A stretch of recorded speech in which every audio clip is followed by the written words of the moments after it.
coucou toi. Ce que tu vas écouter est de l'humour. Ça ne se pense plus depuis 2-3 siècles, n'aie pas peur. Ceci est uniquement une parodie, bonne écoute. Bonjour tout le monde, on se retrouve pour un nouvel épisode de l'Histoire part en live. Ça fait maintenant près d'une semaine que Donald Trump est officiellement le président des États-Unis, alors il me semble plutôt approprié de consulter un des anciens occupants du poste, rien que pour se rassurer un peu sur ce mouton noir plutôt atypique. Mesdames et messieurs, pour vos yeux, mais surtout pour vos oreilles, voici Abraham Lincoln, le 16e président des États-Unis. L'Histoire part en live.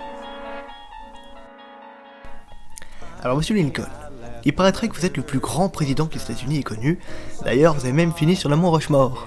Et encore, vous n'en avez même pas vu l'autre côté. Que pensez-vous du président en sortant Barack Obama? Eh bien, un grand homme de votre temps a déclaré « Je ne suis pas passé à la télé couleur pour voir des noirs dessus, il en va de même pour moi. Je n'ai pas libéré les esclaves pour leur donner du pouvoir. Si je pouvais sauver l'Union sans libérer un seul esclave, je le ferais.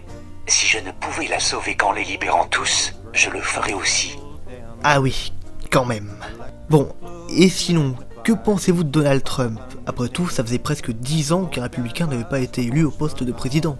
Eh bien, si c'est ça, la crème de mon parti devrait se retirer sur le champ, ne serait-ce que pour avoir abusé de l'auto-bronzant et de nombreuses femmes.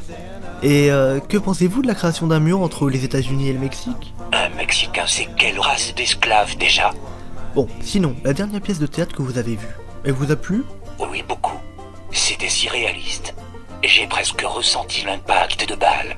Enfin, pour finir, monsieur Lincoln, nous vous offrons la possibilité de dire aux hommes du XXIe siècle tout ce qui vous passe par la tête.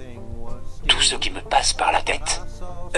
Une balle de calibre 22 alors. En tout cas, pour ce qui est de Trump, on est presque sûr qu'il sera jamais assassiné dans un théâtre, puisqu'il y a peu de risques qu'il y aille.